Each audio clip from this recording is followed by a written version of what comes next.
Hello, everyone. Can everyone hear me all right? Just double checking. Hello. Hey, Tiziana. Nice to see you. All right. Welcome, everyone. Hey, Dalton. Okay. Okay. I will admit that I've had like every possible technical issue before getting online. So hopefully this ends up all right. Welcome everyone. Okay, so we're gonna dive right into it because we've got a lot of stuff to cover in today's workshop. So I know some of you have been looking forward to this for a while now. So we are going to be diving into personal branding and social media tools for academics. Actually, I just realized I have not hit the record button, which is not ideal. So let's go ahead and do that. All right. So now we're ready to officially get started now that the recording is working. So this is the personal branding and social media tools workshop for academics. And thank you all so much for being here today. We're going to be covering a variety of areas today in personal branding. So by the end of today's session, my hope for you is that you leave with an understanding of what your personal brand pillars might be. We're going to also cover your personal brand mission. I also was intending to teach you how to edit three different types of short form videos, but the videos will not transfer from my phone. So the examples that I had might have to be reduced down to a single reel or a single short form video, as well as one carousel. So we'll go over that as well. You'll learn how to edit some content from through today's session as well, and then we are going to go into next steps for developing your personal brand. Now, I want to go ahead and go get a feel for how much experience everybody has in the room. So I know creators like Annalisa have a fair bit of experience on making content online. And then Claudia has been helping me with some of my content as well. So some of the people in the room I know have some experience, but would really love to know like where we are in terms of our familiarity with creating online. Have you dipped your toe in, or are we at the very early stages where you're just at the beginning of consideration? Only have a few photos, ground zero, no experience at all, swimming in shallow end of the pool. Okay, excellent. Claudia helps many people, but is terrified to do so herself. Been creating for a while. Jazz has an incredible podcast. You guys should check it out. Jazz, make sure that you put the link down below so we can all make sure to check in on it. Um, Christy, you definitely have more experience than just vibing. Come on. Okay, excellent. So it seems like we're all relatively at the beginning stages of our journey with social media content creation. So don't worry, we're going to be covering everything that you need to know. And one thing I think is important to just kind of start as a preface is that there are many reasons to not do it. There are many reasons not to get online. Fear of being seen by others, this concern over who's going to see and perceive your content. And you may feel like you attended this session because this is going to be the thing that gives you the knowledge to go ahead and produce the content itself. And I'm going to give you a framework. But at the end of the day, it really does come down to you and taking that step yourself. And hopefully being in this group and having this encouragement helps you take that next step. So, what is personal branding? According to the Harvard Business School, personal branding is the intentional strategic practice of defining and expressing your value.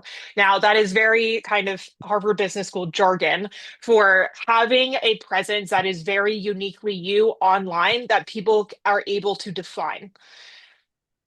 So, what I want to start with is a bit of an example or a bit of an exercise with you. So, I want somebody to raise their hand, and I want you to tell me somebody that you believe has a strong personal brand, and I want you to tell me why.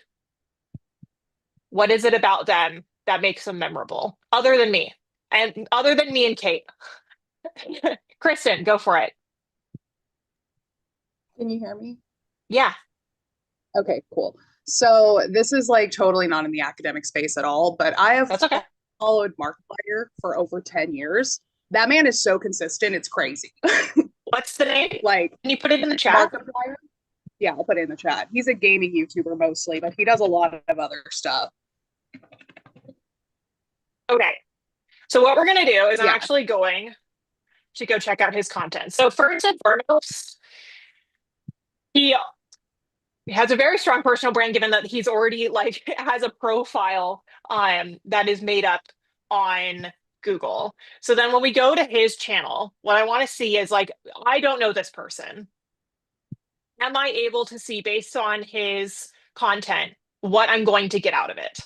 And here I can see in space with Markiplier. yeah. So I know I'm going to get scientific based content. From the way it seems, it's going to be rather entertaining.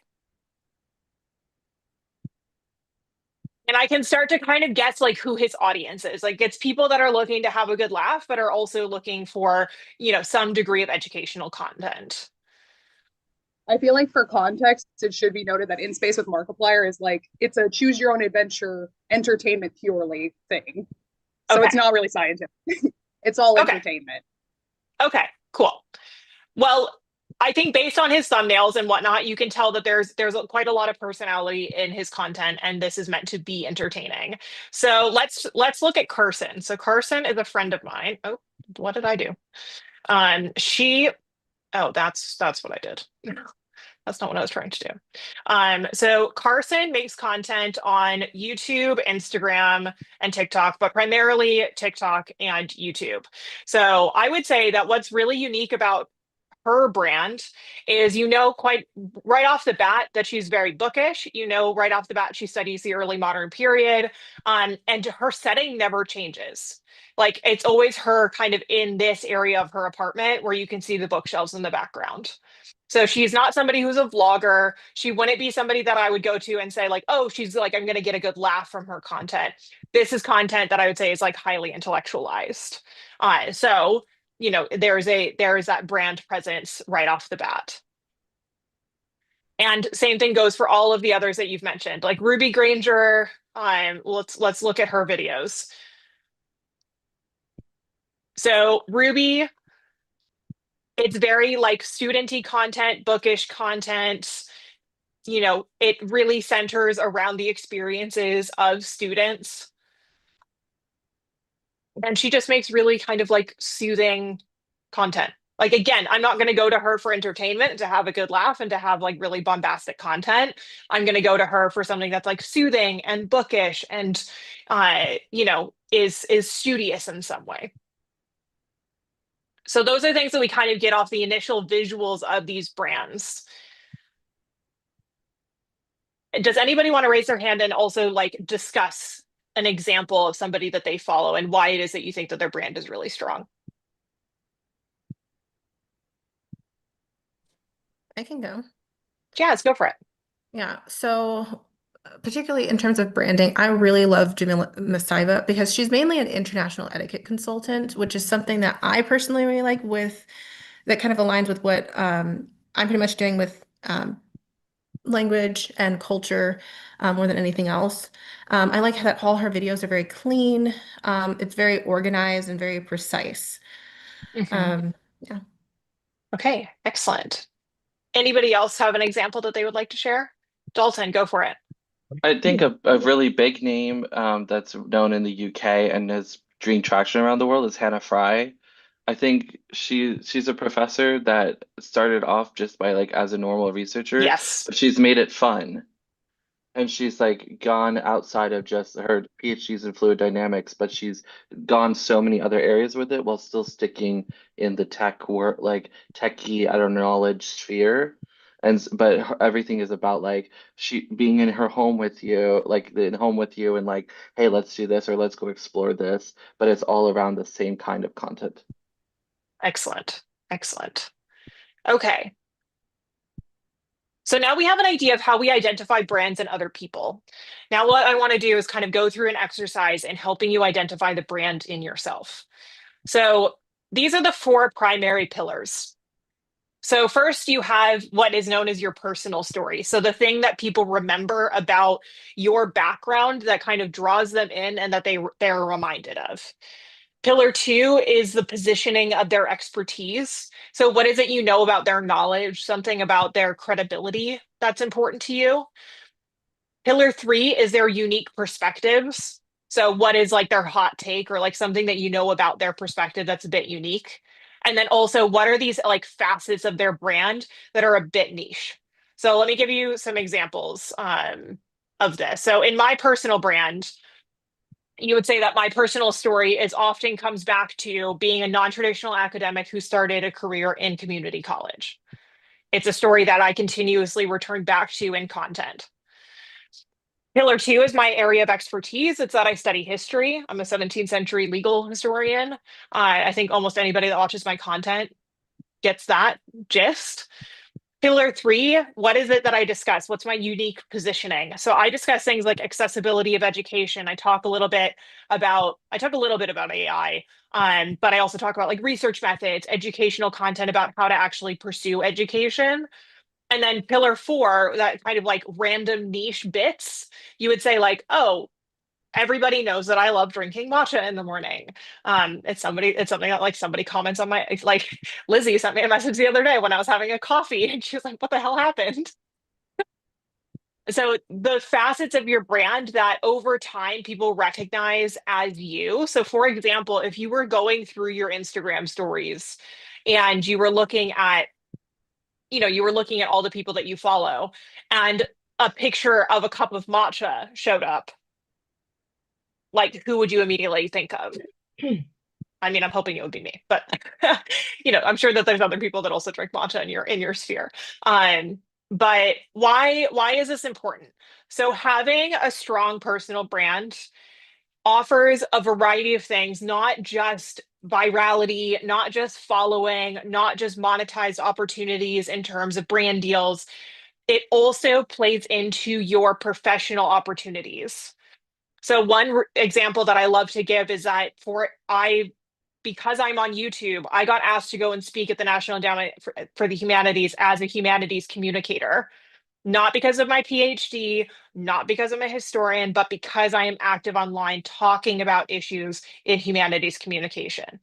So in addition to that, I've also gotten emails. I get emails like maybe once a week where somebody sends me an article that they found and that they thought was interesting. They will send me an opportunity, like a call for paper, because they know what my research is, which to me is an indication that the brand is very strong because there is an immediate association that somebody has when they are out in the real world and something comes up and they think of me and they think of like that opportunity as something that relates to another person that they've met in a parasocial relationship.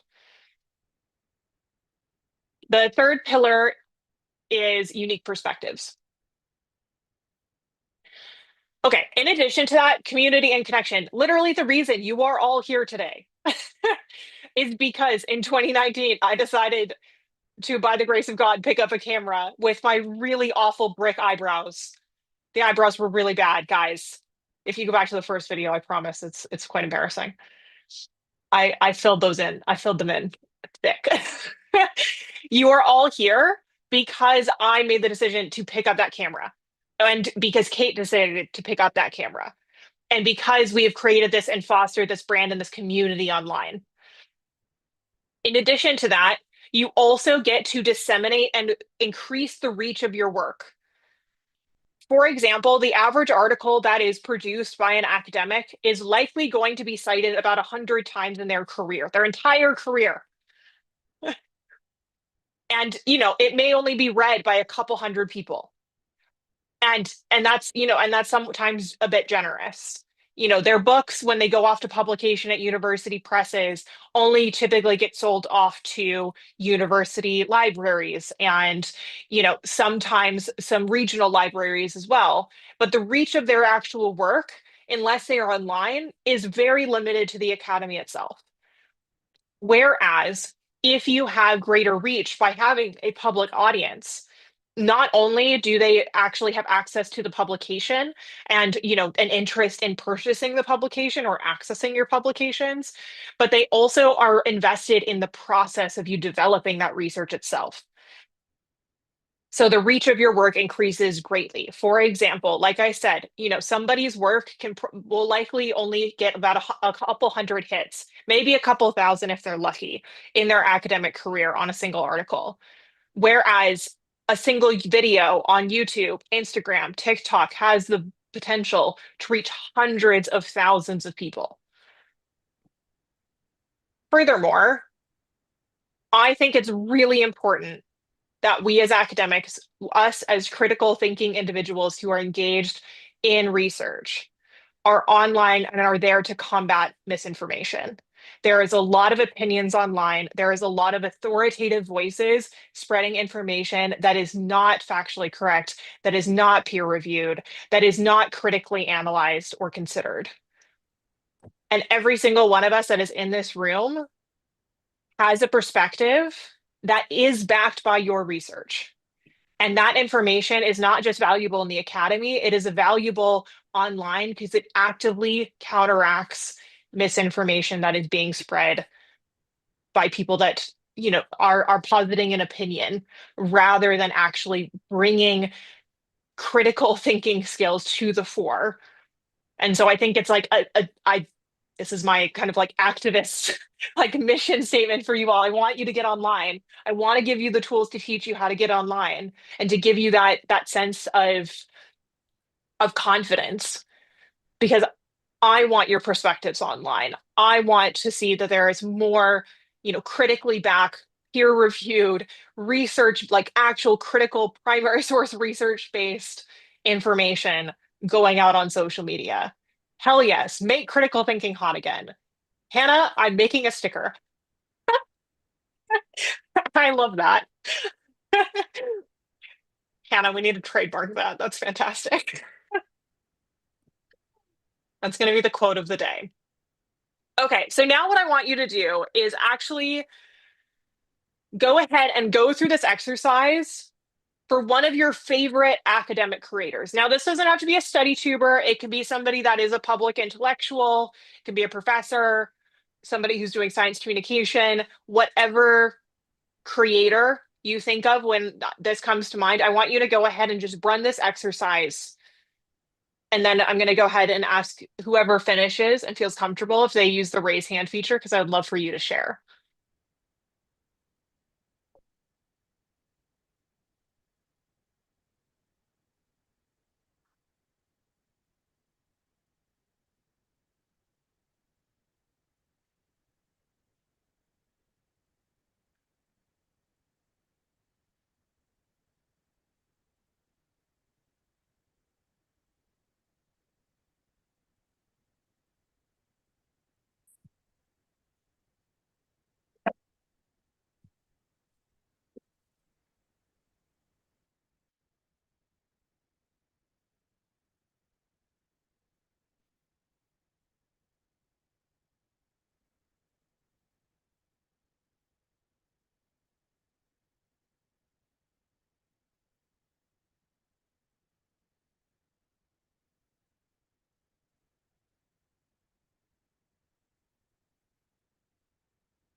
Okay, Deborah, go for it.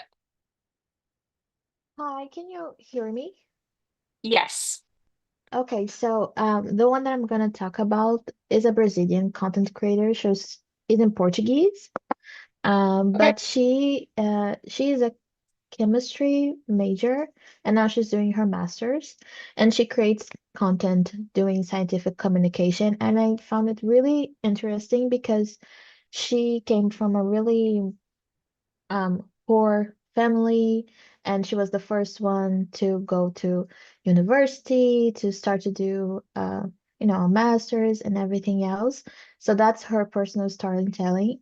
And right now she positioned herself as the scientific goddess because she's also a Black woman, and she positioned herself by doing that of combining her story, her racial, her ethnicity.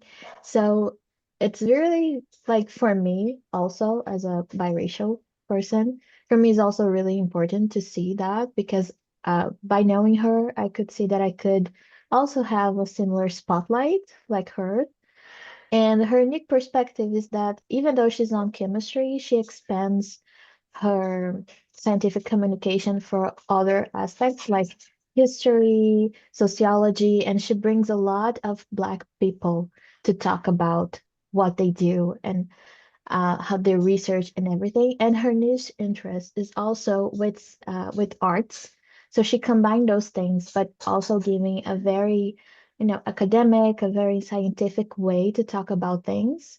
And she's honestly one of my favorite curators right now because I don't know, it makes me proud to see someone, coming from a similar background like me to show people that science is important, that critical thinking is necessary, and also to bring like Black people to the spotlight in the academic contest because I don't know about on where you live, but here in Brazil, education it's really like good education is a white person thing. We usually don't have access to those things. Some of us have, but it's like the exception, not everyone.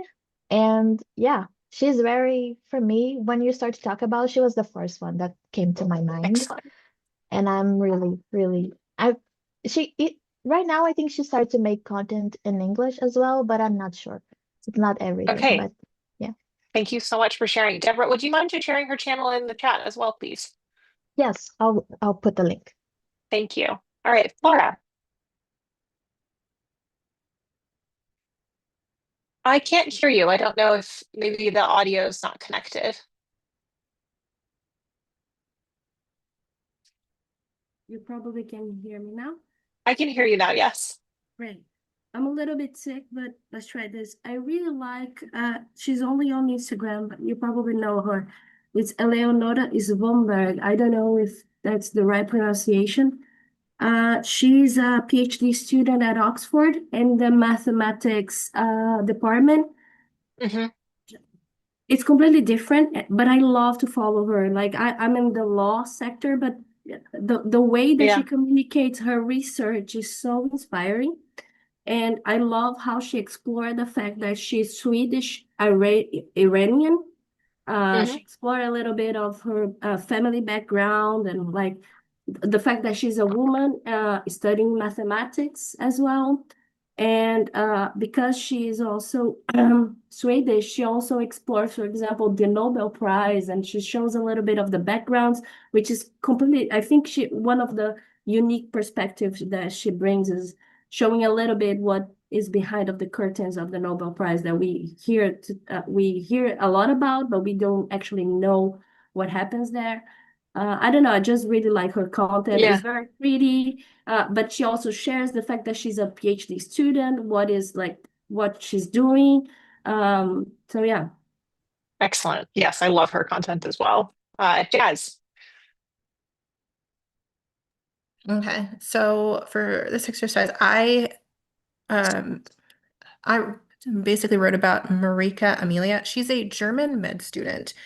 And so for me, I like that she pretty much just kind of like in terms of storytelling, she pretty much just shows you her entire day. And especially like to me, this is just beyond me because I'm not used to seeing med students like actually like making food from scratch and like having a life. So I didn't know that she's currently abroad in Marseille doing a program. So it's interesting to see like what that what it's like being a med student specifically in Europe. Because I actually have a friend who's in med school who does not do any of those things. And so I'm always getting like good like recipe ideas because she's always like showing like what she's making. Which to me it's like, oh, like she's a med student, but she actually lives out what she's actually studying. Yeah. So that's very unique to me. So it kind of just there's a lot of things about her that are kind of just kind of blend into all four of the pillars, really. Okay. Brilliant. Would you mind, Flora, could you also add the link to the creator, and Jazz, same for you. And then I'll call in Kristen and then we'll move on to the next part.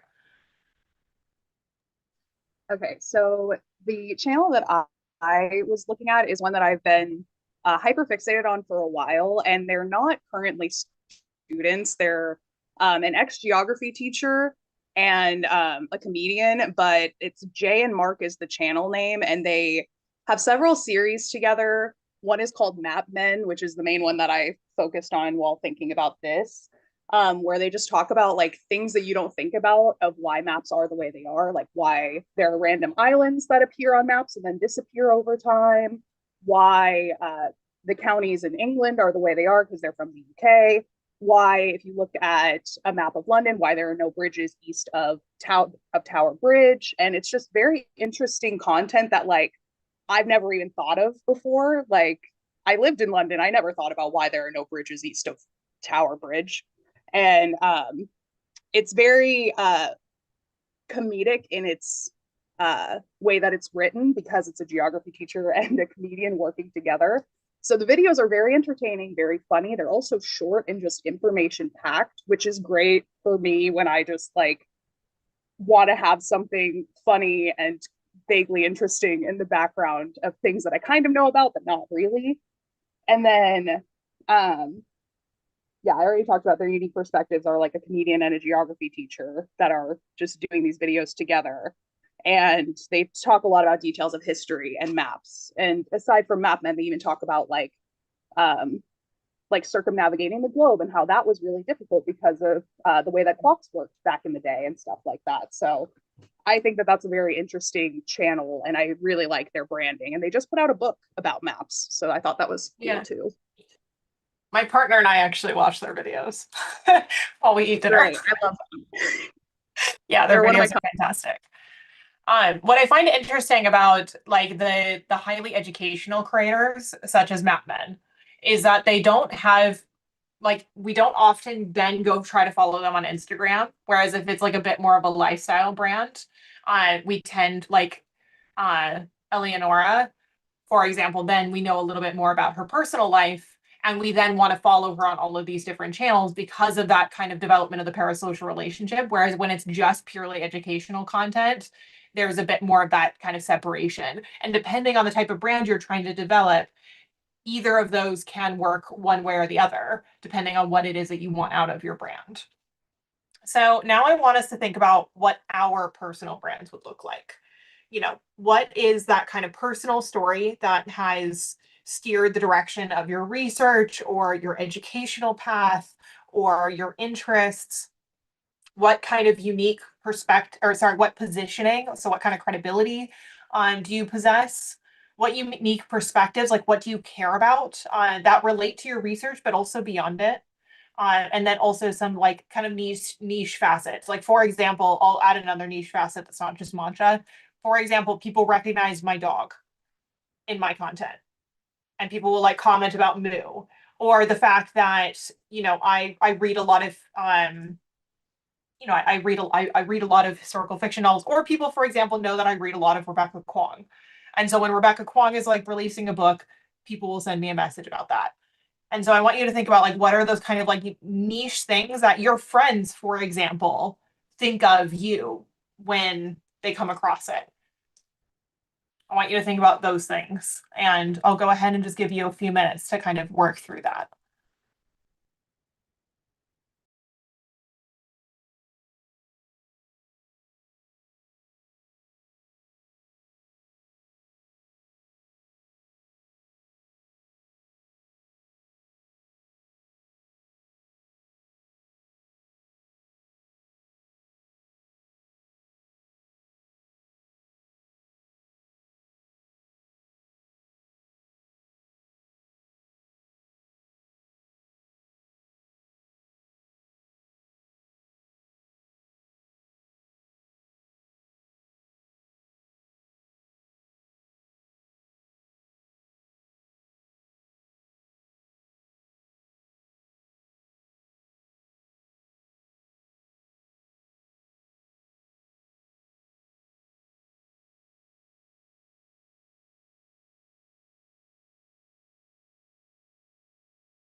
Okay, I'm also going to jump in here and just say you don't have to know these pillars perfectly. Like at the end of the day, the most important thing is your personal story and your unique positioning.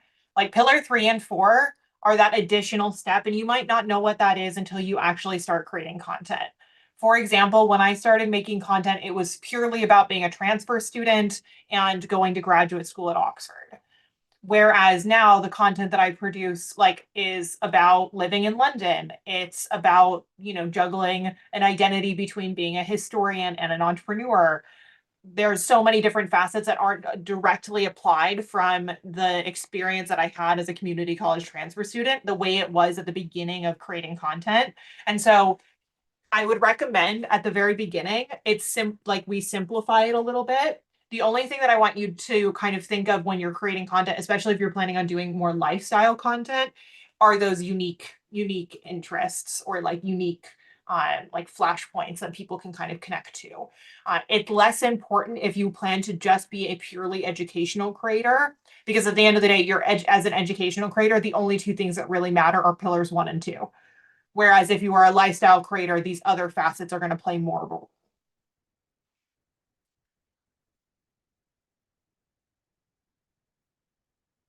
Flora, how much of this needs to be linked to your goals in doing this personal brand?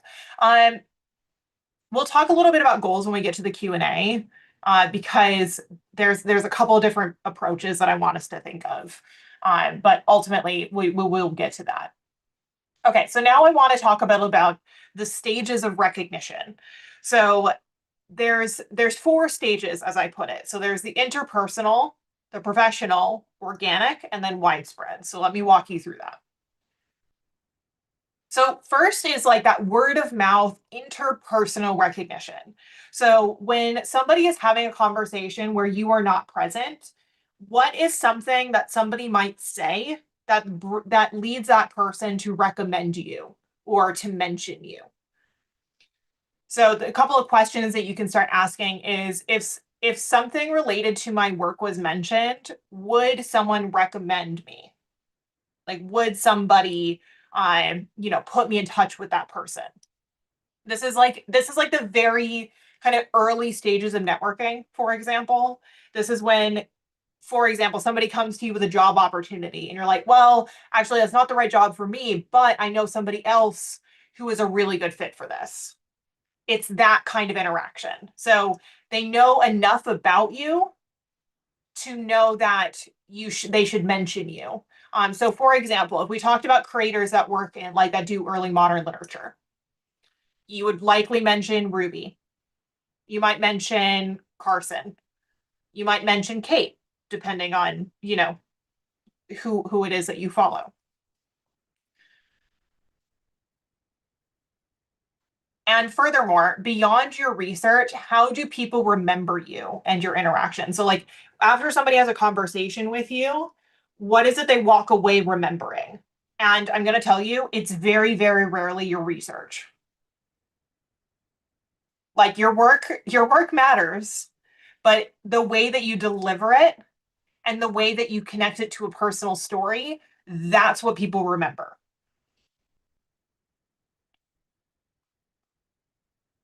Okay.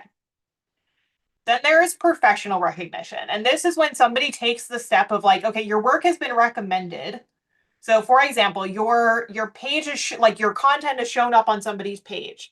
What is that step where they want to go learn more? Where do they click on your Instagram profile? Where do they go to a website? Like, what is the point in time in which they start to try to build a kind of fuller picture of the work that you're doing? So that's when you kind of reach this kind of professional stage of recognition, that there's a degree of like somebody's gone past your personal story and is now like, is touching base with your credibility. And it can also happen vice versa, but ultimately it's that next step where somebody has recommended you and that person has then gone and looked you up. And when somebody looks you up, your stuff does actually come up. So for example, if you were to look up your own name on Google, what would come up? It has to be more than your university profile. Like a personal brand that is that is starting to really kind of infiltrate and become a professional brand is your landing page is showing up, your profiles are showing up, your LinkedIn is being visible. So, when somebody that's kind of a good marker is when you Google yourself, is there content that you personally put out online that is actually coming up? Not just articles about you, not just a university profile. It's something that you've produced. Step 3 is organic brand recognition. So this is when somebody is connecting with your content online. So for example, a couple questions to ask is there a community of people online or in person who would recognize you and your work? So let's say let's say you couldn't see the handle on somebody's Instagram profile. What is a piece of content that if it showed up on your feed, like just a photo, you would know that it's one of your favorite creators? Give me an example.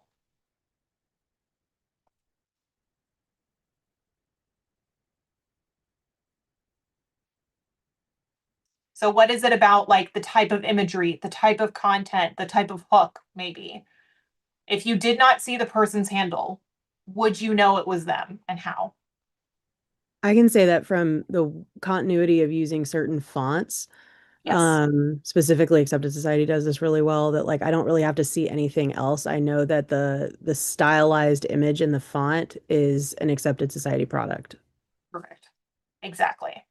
Accepted Society, thank you. That is music to my ears, because the accepted branding is my like passion project. As Claudia and anybody on the team knows, I am very specific about the Accepted Society branding, perhaps even more so than my own. Any other examples people want to share?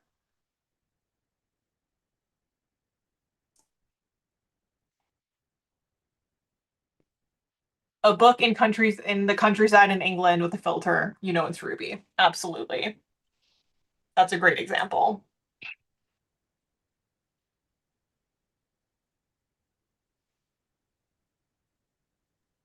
Same photo across all social media. I know how to identify like when is a post of the official account of the Oxford University, because they all always use the blue that is very specific to Oxford, Yeah. and the font that is very specific. I don't need to look at the username to know that is Oxford. Yes. Okay, so a couple things that have already come up. Color, filters, fonts. Those are immediate things that give us a visual cue of who we are seeing. For example, like I follow, there's a woman who's Lydia Millen who makes content in the UK. It's like highly aspirational content.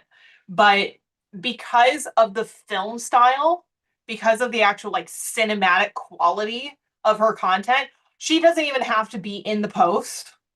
I can tell based on the way she edits a photo that it's her profile if that photo were to come up onto my feed. So thinking about like having consistency in terms of style. And by the way, this can change. I don't know how many of you were around for the very beginning of my PhD, but I don't know what the hell got into me to really like the color orange. I hate the color orange. Like, it's not something that's like a part of my brand in any way, shape, or form. But there was one creator who all of her photos were like this kind of like corally, like very warm tone. And I thought that that's how you had to edit thumbnails. Like, I thought that that's just how you were supposed to do it. And for your benefit, you can go back. I haven't changed them. So your style, your colors, your font, your branding is going to evolve. And it's okay that you don't have it perfect. You absolutely do not, and you shouldn't try to make it perfect. The only thing I will say is just try to be consistent. It's, don't make any massive changes. Like if all of a sudden I started using like bubblegum pink in all of my content, I think all of you would be like, what the hell happened? So it's just about making kind of subtle evolutions. Her name is Lydia Millen. I'll put it in the chat. Let's see. Lydia Millen. Okay. Now for the fourth type. This is when you start kind of having viral reach. This is when your content lands on a very new audience member's page and they have a clear recognition of what your content is going to be without even clicking on it. This is how we start to like really get that kind of viral presence online. But the goal at the very beginning is just this. Can we make it clear to somebody what we do, what we care about, what our story is? And then we start to evolve onto other, like, and start to think about further reach. But it's not the goal at the beginning.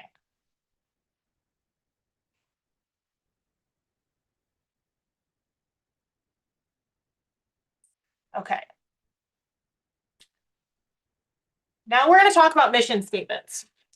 So I think a mission statement is really important because it continuously brings you back to what your value is in the content. Now, at the very beginning of when I started my channel, I wouldn't say that it was terribly value driven. I was just trying to figure it out. And like you should be in the same position too. But I want you to have something you can continuously return back to when you are thinking, oh my gosh, I don't have any ideas. I don't know what to post. I don't know what to say. I want you to have this mission statement written out so that way you can start to think through any kind of snags as you go along. And it's something you're going to continuously return to, and it's something that's going to evolve. But I would actually say my mission statement hasn't evolved much. So I'll give you some examples of mission statements. So the accepted mission statement is, accepted society is a community for lifelong learners seeking solidarity, connection, and belonging as they navigate their educations inside and outside of traditional academia.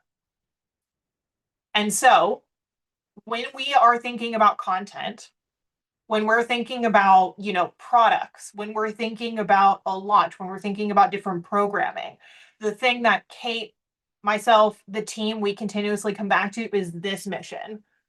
Okay, we are building for lifelong learners. You know, we are building for connection. We are building for solidarity.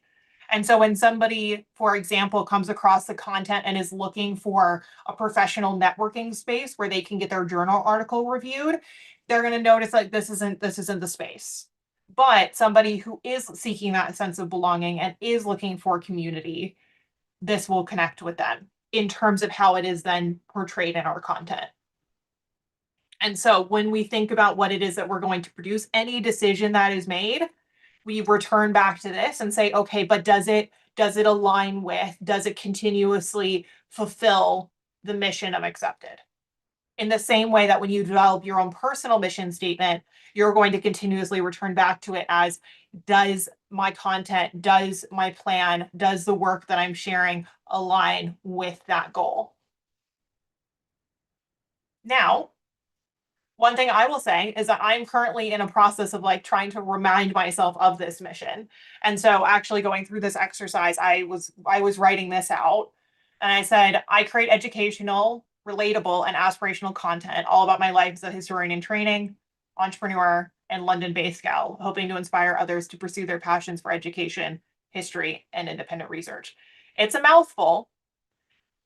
I would grow quicker if I narrowed down. Like if I just double down on history, it would be much easier to grow. But for me, the mission is for me to show a holistic view of like what my life is like. That's what my personal brand is about. It is a lifestyle brand. It is not an educational brand, which is why you guys get a sneak peek. I was hinting at working on a project in the background. It's still very much in the works, but I'm working on a project that is specifically about creating educational content, in which case the current mission statement is empowering educational experts to share their research, expertise, and perspectives online to build viable, profitable, and supportive brands that challenge the status quo. That is an educational brand. that has a very clear focus. I'm really focusing on like thought leaders, educational experts, public intellectuals. Whereas my personal brand is more lifestyle holistic. It shows all these different facets, and the overall mission is just to inspire people to take control of their own education. Those things are very different. And so, what I want you to think about is what your statement is. So, would it be helpful to see an example, or would you prefer that I leave the kind of structure? I'll leave it as an example with accepteds. So I'll leave it here. And what I want you to do is I'm just going to give you like 2 minutes. And I just want you to write out what that mission statement is.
Okay, would anybody like to go ahead and share their initial draft of a mission statement? I can go. Deborah, go for it. So I'm gonna give you a little bit of a background so you can understand. As an undergrad, I have a tourism major. So it's a combination of business and administration. And since undergrad, I have this really agony to show people that Brazil is more than football and samba because it's everything. Like when I met foreigners, everything people think relate to Brazil is that. They don't think as much as arts, literature, culture itself. So here in Brazil, we say that we are this cultural island that doesn't show the world a lot what it has. And right now, I see that that's kind of my mission to position myself like, oh, look, I'm an expert. I have this degree. I am a researcher about this, but I want to show people that Brazil is more than that.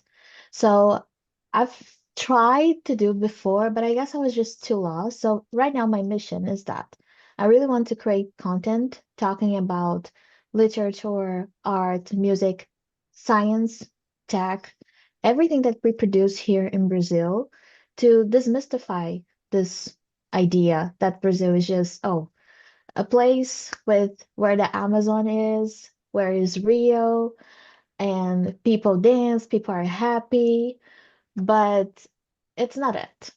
We have so much more here, and I really want to show that to not only foreigners, but to Brazilians as well. So that's my mission. That's what I draft right now. It's not with the beautiful words, but that's the path that I want to follow. That's okay. It's meant to be a draft, and it's essentially meant to give you a framework to continuously return back to Okay. think, okay, am I fulfilling that in this piece of content? Anybody else want to share? Claudia, go for it. Go, Cody. Okay, very nervous about this, but I don't know if some of you know, but I'm a former professional ballet dancer, and I always wanted to kind of create some content because all the content I see about ballet like online cringes me. I'm like, no, this is not the real thing. Like, it's not about Black Swan, everything, right? Ballet dancers do not like the movie Black Swan. Okay, so this is what I have so far. Um, I create content to share my life as a former professional ballet dancer, still dancing for me.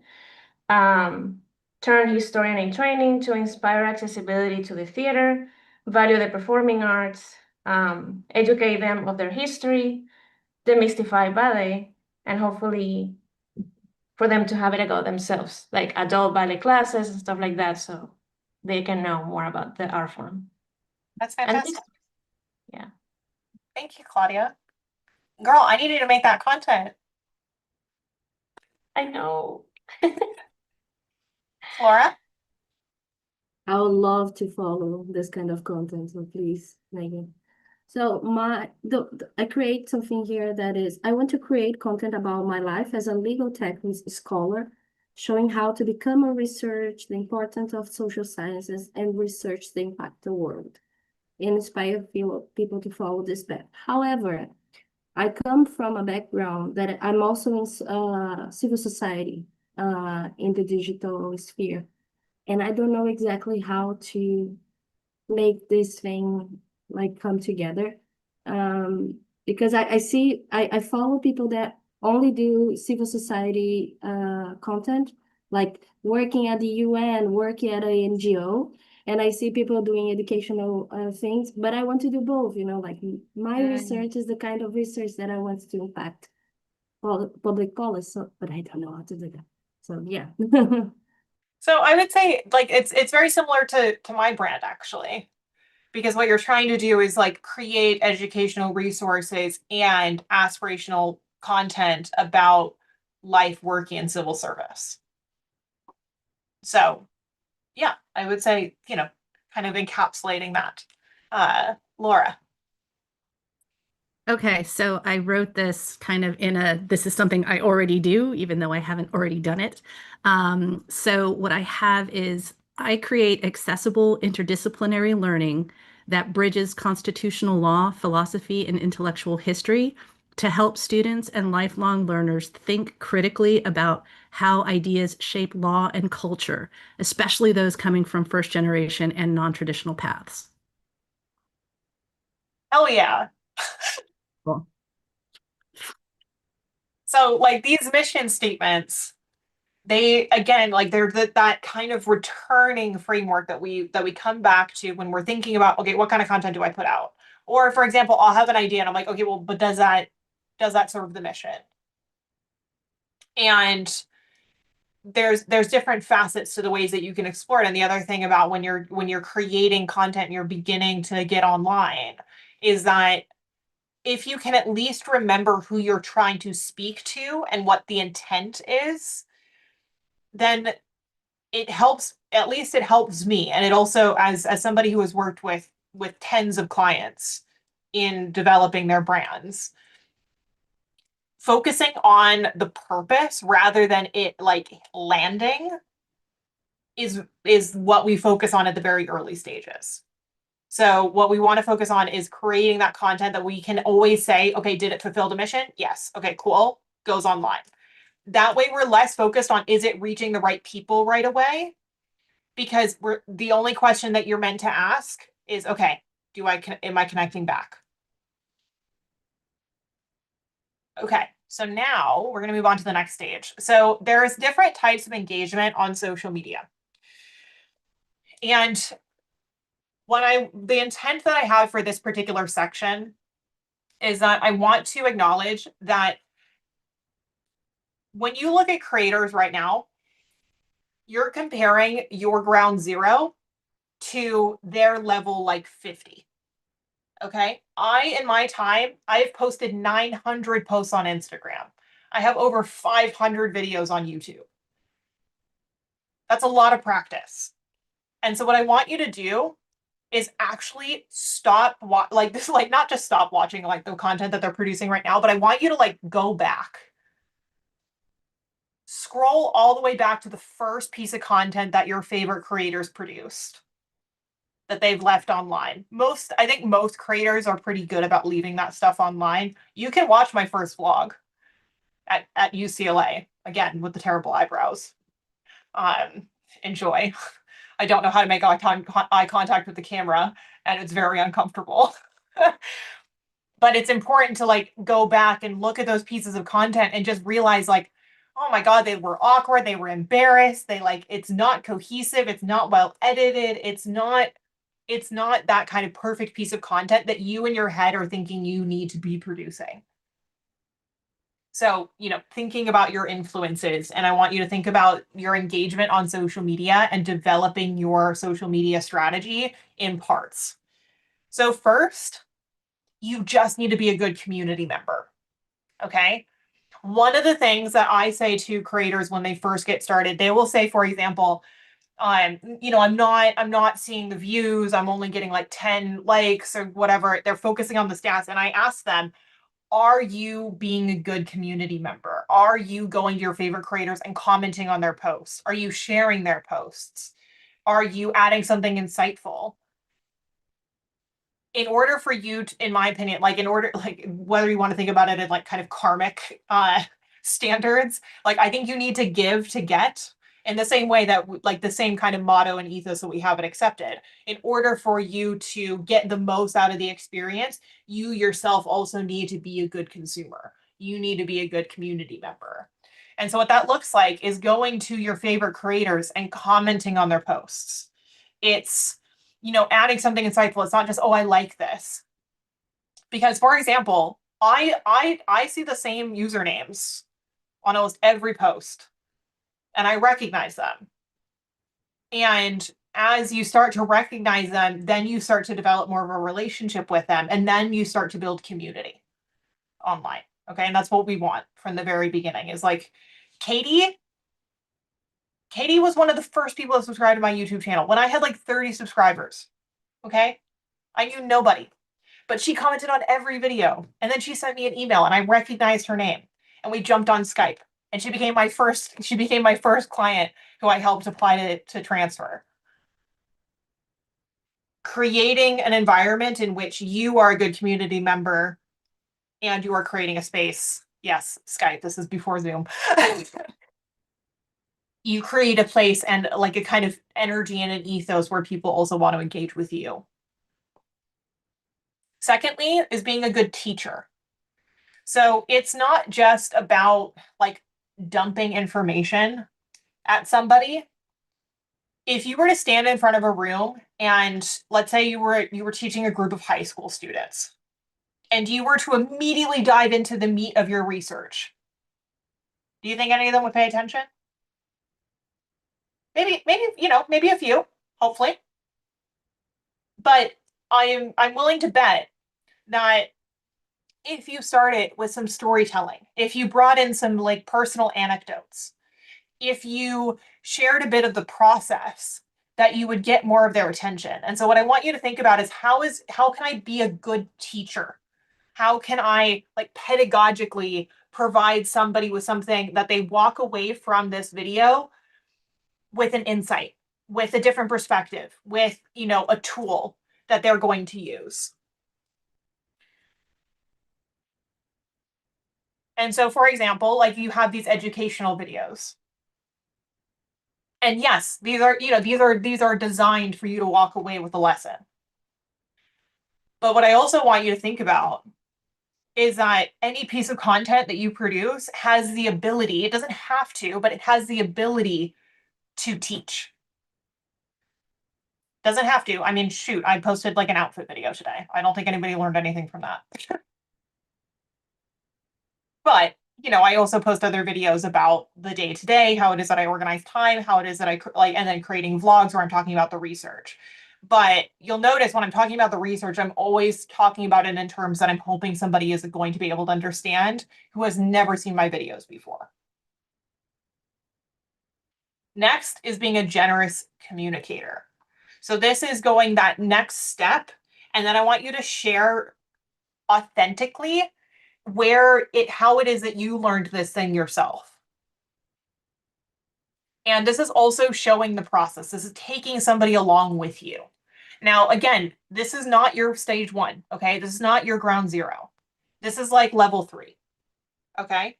I'm not expecting you to like whip out your camera and an archive tomorrow. I'm not expecting you to like go and take a video in lab.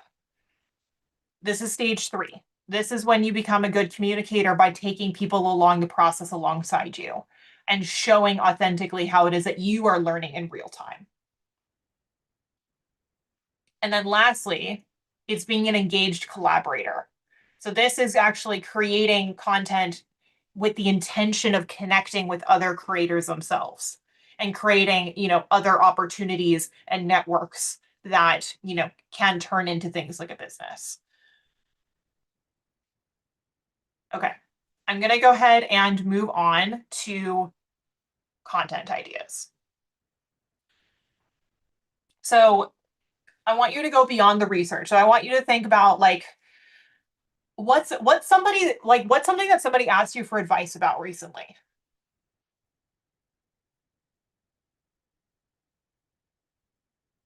It could be anything. It could be relationships. It could be how to cook something. It could be like, what did somebody ask you for advice about recently? Turning a paper idea from a class into a paper idea for a conference. Hell yeah. Okay. That's a piece of content. How to read more. I helped a freshman with their first paper. Okay, how to write your first college essay. How to study for a long time. How to organize your notes. How I stay organized as a graduate student. Book recommendations. Fantastic. Okay, so like Kristen, like when you're thinking about book recommendations, you already create content. So the advice that I'm going to give you, like a piece of content, a little challenge, is going to take your unique interests and your like primary content. For example, a video that is like a book recommendation for each of Taylor Swift's eras. Like that's a unique spin on that type of advice. So that to me, like that's that extra layer. So this is after you've like Kristen's been making videos for about what is it, 2 years now?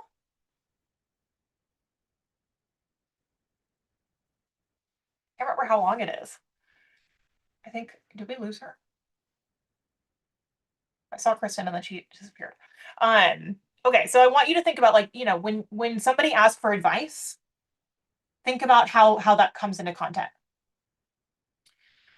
What is something that you learned that you wish you knew earlier? So what is something that you've learned recently in the last year or so that you're like, damn, I wish somebody had taught me that. Or I wish I had that insight, or I wish I tried this differently. And then also, I want you to think about like, how do you manage the day to day? A lot of you, for example, Hannah, you shared that you really want to show, the day to like the life of somebody who is juggling a lot. So how is it that you manage your time as an academic, a full-time employee, and a mother? Like those types of videos, that kind of content, like all of these ideas, there's so much that you can produce. Like I'm hoping that you guys don't have any ideas problem. Most people will come to me and say, I don't think most people have an ideas problem. It's usually a starting problem. So we'll get into that in a second. Okay, so I'm going to show you 2 different types of editing. I wanted to show you more. Unfortunately, my phone is like on the fritz today and will not allow me. But I'm going to show you an example. So I think this is, Instagram carousel example. So this is something that Claudia actually produced and helped me with. But this is an example of a carousel. Best books I read in 2024. So let me back it up. When you are starting to create content, what we want to do is lean on the things that are most natural to us. Okay, so for example, if you're an academic, I'm fairly certain that you're comfortable with writing. I'm not saying academic writing, but you at least have a skill in writing. So starting in a place where you feel most comfortable, for example, in a carousel or in a Substack post, in a Substack article, or a photo with a longer caption. That's your kind of like ground zero. Okay, and then we start to kind of build out to being able to produce things like long form videos for YouTube. I think it's important to like develop the muscle in order to produce in order to begin producing this content rather than just kind of diving off the deep end. So this, like, it's a very simple post, but adding some overlays, text, and having that consistent font makes it clear that this is one of a post that I would produce or that Claudia helps me produce. And so I'm actually going to give you this as a template. And you guys can edit this, adding your own fonts, adding your own images, and using this as just a kind of general basis. Now, you don't have to do a book recommendations, but you can use it in order to say, my top 5 tips for this, or what I wish I knew before blank. So use this as a foundation to begin kind of to producing this content. Now I'm going to show you a very basic reel. So one of the things that you see me do a lot, and this is kind of low effort content, and this is why I want to show you how to do it, is so long as you have videos of you kind of doing whatever. I mean, it could be, guys, it could be you just set the camera down and it's you grabbing a mug from, yes, you can use Canva to edit.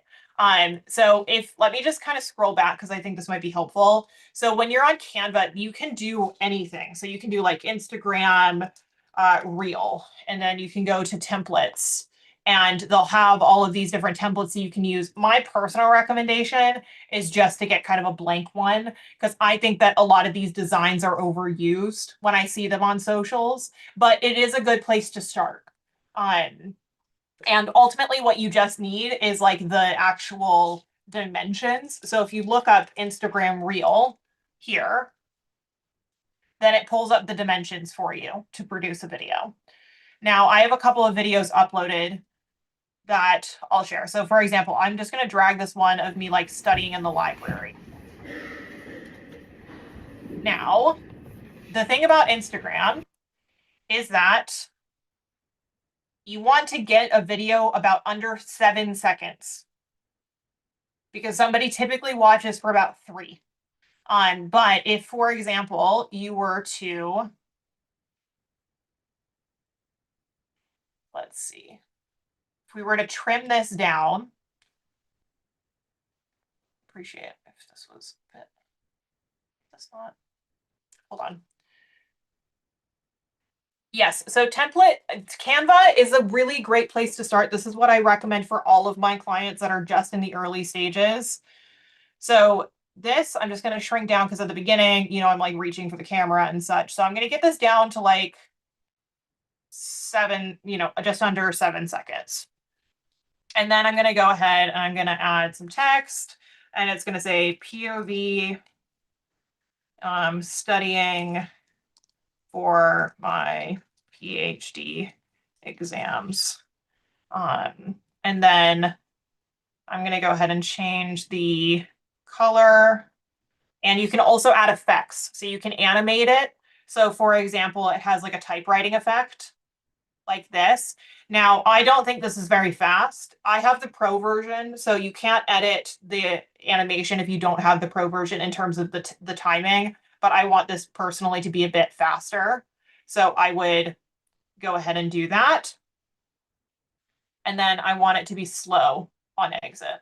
And then I'm going to go ahead and I want to say, I want to get people to read the caption. So what I'm going to do is go down here and say my top study tips below. So that way, hopefully I can get people to look at the caption. Now, one thing that's a little annoying about this particular video is that it's not a very dark setting, so the text isn't showing up very well, okay? So what I'm gonna do is I'm gonna move this out of the way for a second. I'm gonna change the background to a dark color. I'm gonna move the video back, and then I'm gonna go ahead and just lower the opacity a bit. So that way the text is much easier to read. Now we have a finished piece of content. Okay, I don't know why this added itself twice. Just delete that. So I'm gonna scroll to the beginning. I don't know why it's glitching.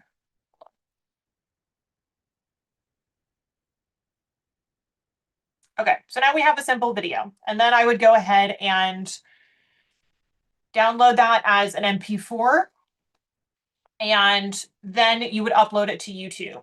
Now, on Instagram. When you're on Instagram, I can't really show you on the computer as easily, but when you're opening something on your phone and let's say you were to go into a video, that audio, usually in the bottom right corner, you can see like a little bubble that has the audio file. So you can click on that, and then what you would do on your phone is press use this audio.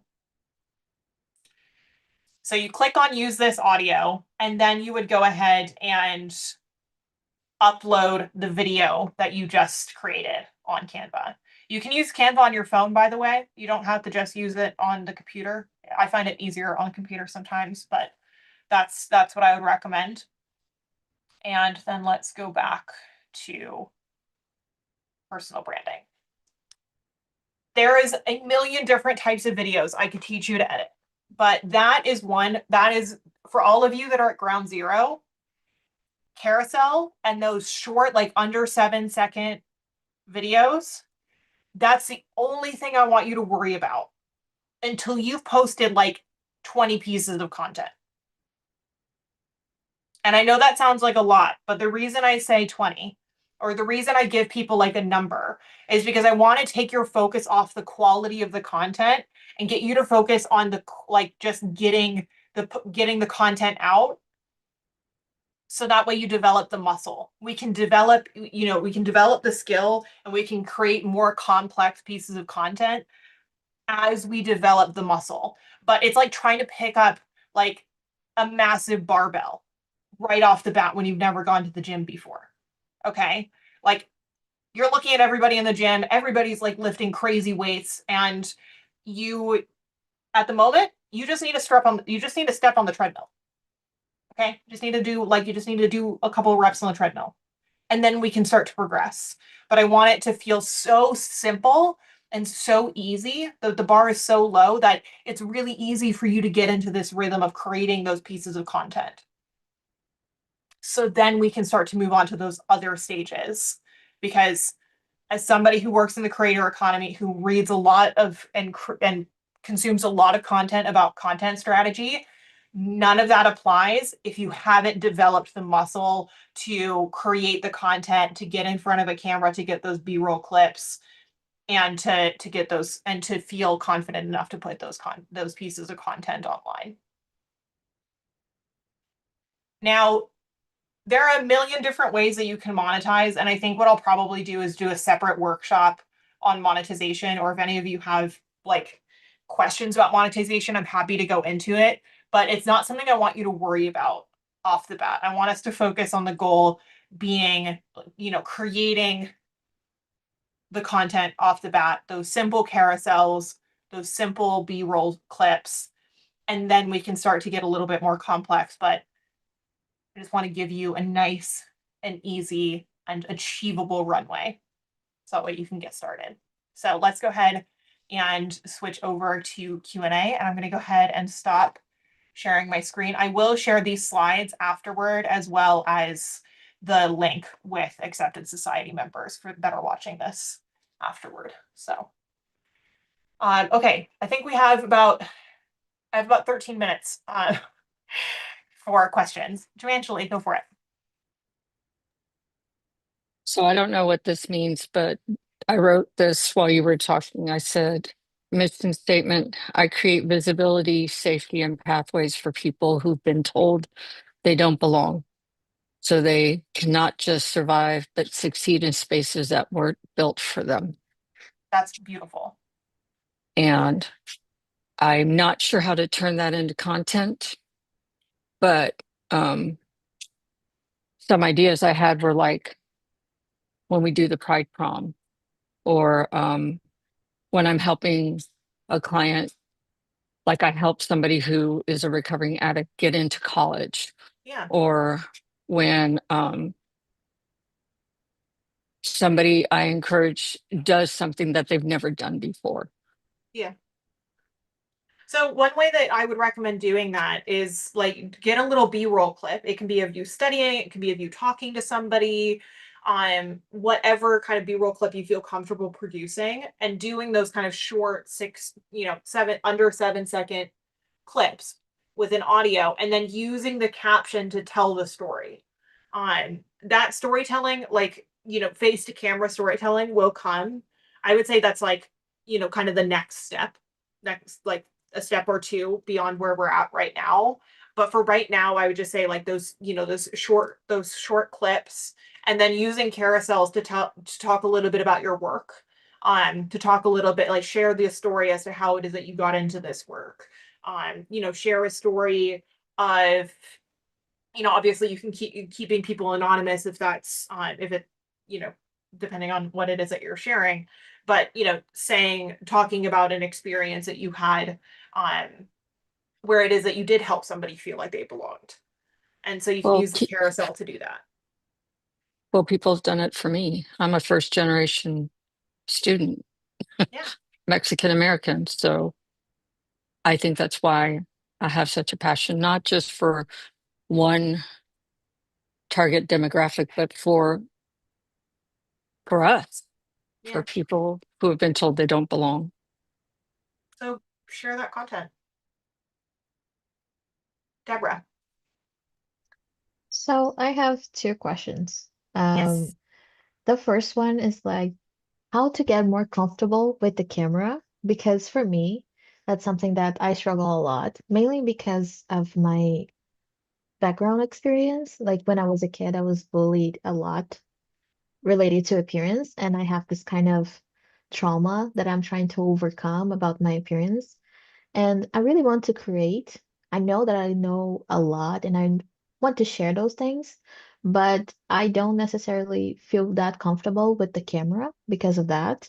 Yeah. And it kind of relates to the second question, that is, do you think it's better to create another account on Instagram or not? No. Just focus on what you already have and forget about all the people that, don't try not to think about them at all. So so the first question, getting comfortable on camera. I know this is going to be an unsatisfying answer. It's practice.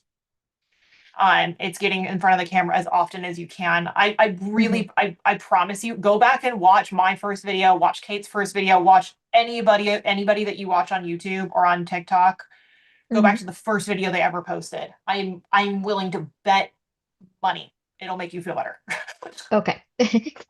Additionally, if you struggle with kind of seeing and perceiving your own appearance, use the back facing camera on your phone. So sometimes, like, I'll set the shot on my camera, like I'll Oh, use the viewfinder to check it, and I'll actually move the viewfinder away so that I okay. can't see myself, because I find it distracting, and it actually forces me to look at the lens itself.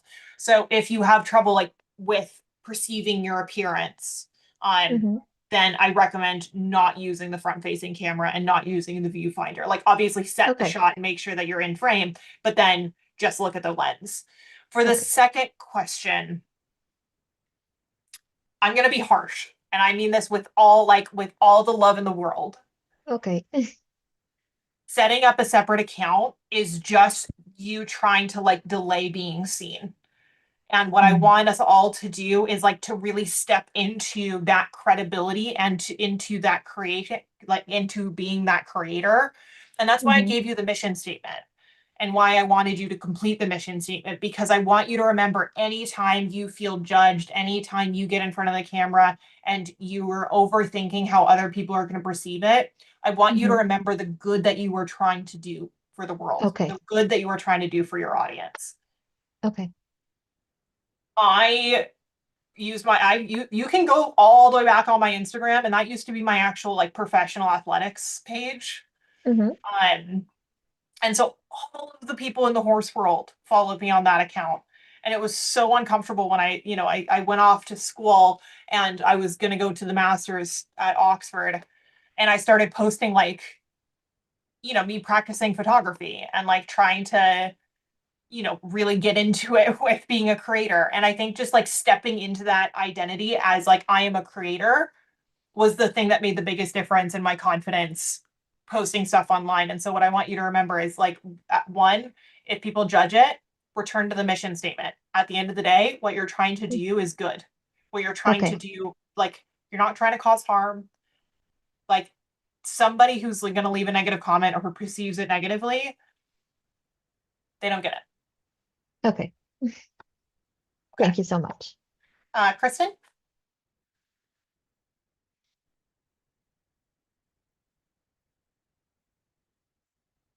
Where'd you go? She's on mute. Kristen, you're on mute. Sorry, I hit the wrong button. Oh, there I you just are. wanted to piggyback off of that and say that for me personally, what helps me not be nervous, because I get nervous talking in front of people, like this makes me nervous right now. But what helps me film videos is that I'm a yapper and all my friends live elsewhere. So I constantly send them videos of me ranting about things. So I just pretend that I'm talking to my friends. And that makes me so much less nervous to just pretend like, oh, I'm sending this to my friend Alex, that I'm ranting about this book that I didn't like, and not think about like, oh, strangers that don't know me are going to see this. What if they don't like what I have to say? I just pretend that I'm telling one of my friends how I feel. And that helps me not be as nervous and be more natural, because it's like I'm having a conversation. So that's just my personal tidbit that I wanted to sprinkle in there. Thank you, Kristen. Claudia? My question is about scheduling and like how often should we upload something or create something to kind of build that consistency muscle? Because I think all of us are, of course, busy. We have degrees to take care of, everything. We are all busy. So I was wondering your best tip on uploading schedule to kind of build that consistency and visibility. So I have a thing I say to clients, which is that it takes 50 like you have to post 50 pieces of client until you can start being critical. And so what I tell my clients is like, that's about a year if you're posting once a week. And this counts for TikTok, Instagram, YouTube, whatever it is. That 50 pieces of content, the more often you post, the quicker you will get to the point where I promise at 50 posts, you will have better data, you will have an audience, and you will start to have monetization opportunity. You will start to you will see that kind of deemed success on social media. You'll start to see the numbers. However, the longer you take, like the more of a gap, the further you're pushing that 50th post away from you. And I personally recommend like we start in a progressive way. So when I'm teaching somebody at the very beginning, I just say once a week at the exact same time every week. Like set an appointment. Like Tuesday at 2 p.m. the post needs to go live, come hell or high water. And just creating that date, creating that consistency, because it's not so much about the number of posts per week at this point at this point in the game as it is about developing a muscle for getting the post up and for hitting send. I know that Christy has her hand up and I don't want to push her, but can you clarify if you meant 50 pieces per platform or combined? Per platform. Okay. Yeah, per platform. I know it sounds intimidating. The reason I say it to clients is because if you are not like, if you need the success so badly that 50 pieces of content feels like a lot, then it's going to be really difficult to like actually ride it out in the long term. And so I tell clients like you can't expect success, like you can't expect real results until you've produced 50 pieces of content. It also like psychologically it's just saying like it's for me to check if they're like committed and like whether they actually care about the process and they care about the mission or if they just care about the success. And in fairness, like I work with a lot of clients who are they just want it for the money or for the fame or for whatever it may be. And so that's usually the indicator that I use to whether or not I think that they're actually going to, whether they're in it for the reasons that would make me want to work with them. And secondly, after 50 pieces of content on a single platform, you actually have the muscle. Like you now at this point have the ability to then stretch and try new things and move in a variety of directions. But when you haven't done that yet, that's the point when like people get kind of stuck in perfectionism and like can't move past that initial stage. And so my recommendation is always just to get them like a clean runway. So that way it's really easy to produce the content at the beginning and just move in that way. I saw Christy's hand up, but then I saw her disappear. I don't know if maybe I'm her. I'm Oh, still there you here. are. Just my voice though today. But I was gonna say that I know you're like short on time, so if you want to pass the mic over to Flora. I'll do three more questions. So Christy, Flora, and then I'll take Joe Angeli's question in the chat. Okay, so mine was, oh crap, I had it in the comments and then I've Monetization. lost it. But I wasn't even gonna necessarily focus on the monetization because I think it was a bit broad. But related to the second question is sort of how do you, or if you kind of plan a way of promoting once you like start on a new platform. So in that example, it was Substack, right? So how how to promote, yeah, being on a new platform within the spaces that you already have visibility in. So I mean, like with YouTube, I was posting within Instagram about it and got, subscribers that way as well as organically. But I do feel like there's quite a bit of my audience that is similar or like the same throughout all platforms, but not necessarily. So I think TikTok's probably the most disjointed, to be perfectly honest. But Yeah. I think especially in terms of Instagram and YouTube, like the connection of that audience there probably translates to Substack quite Yeah. well. So I'm just trying to figure out like how to promote it without, just having constant images of like Substack articles or something like that on my grid. So I wouldn't necessarily post it to your grid. I would use stories. I would also like have a mention in like I would have the link in your bio. I would mention in stories on Instagram. And then for YouTube, I have like a standard format description that goes on to every video, which links my Patreon. And I just organically mention Patreon when it makes sense to. If you're trying to actually like launching something is a bit different. Like the strategy for like a big launch and trying to move a lot of traffic looks a bit different and takes at minimum a 10-day runway. Okay, that makes sense. It did bring up, which this is a very, very basic question, so you might be able to answer it very quickly. But like, are there because I know that so many YouTubers have like this final clip that comes up that says like, "Thank you for watching," and like, Yeah, just look do- up go on on Canva and Canva. just Okay, like type in YouTube outro. okay, excellent. Thank you. Welcome. Flora? Oh, I have a very, I don't know if anyone can relate, but like I've been producing content for like my content is in Portuguese, which is my native language. I've been thinking about like creating a second account for English content.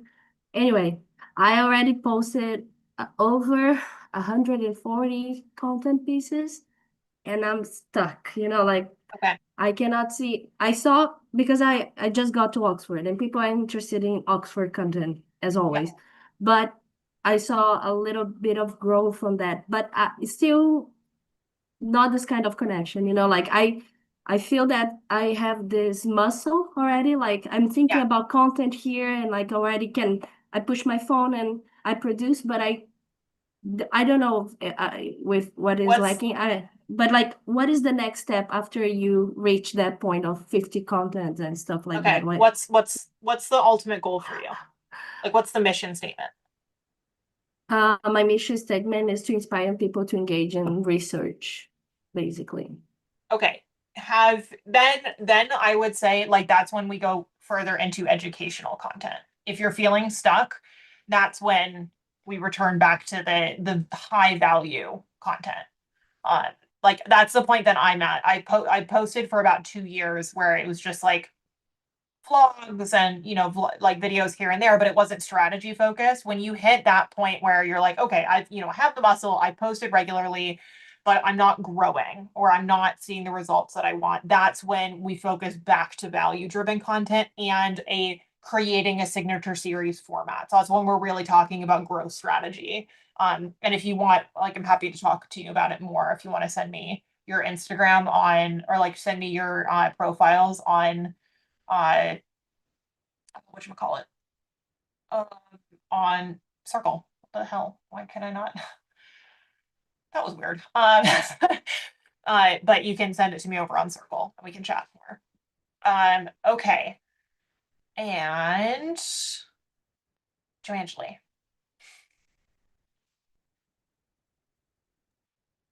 There are just so many platforms. And what would Yes. be my TikTok gives the life of a shit show. I'm sorry, Chrissy. um, what would you say would be good for an absolute beginner? Instagram. Okay. Instagram is where And I tell everybody to start. okay. Because my recommendation is like stories is such a nice, easy way to develop the muscle. So for example, like when Polly and Kalia were launching PH Done and they wanted to develop more of a muscle for creating content, I told them post on stories every day. Like one post. You don't have to necessarily talk to the camera. I mean, I post pictures of Moo, I post, like sometimes it'll be like a think piece about what I'm thinking at that moment. Sometimes it's like a poll. It doesn't actually matter what you're posting, but develop the muscle of being seen on your stories. Minimum once a day. And also, if, and I mean this with a lot of love, if you are somebody that posts a lot of memes and a lot of like quotes from other people, the problem is that you are not developing a personal brand. You are, it's reposting stuff from other people. We need to see you on stories in order for your brand to start on, creating that audience. Yes, ma'am.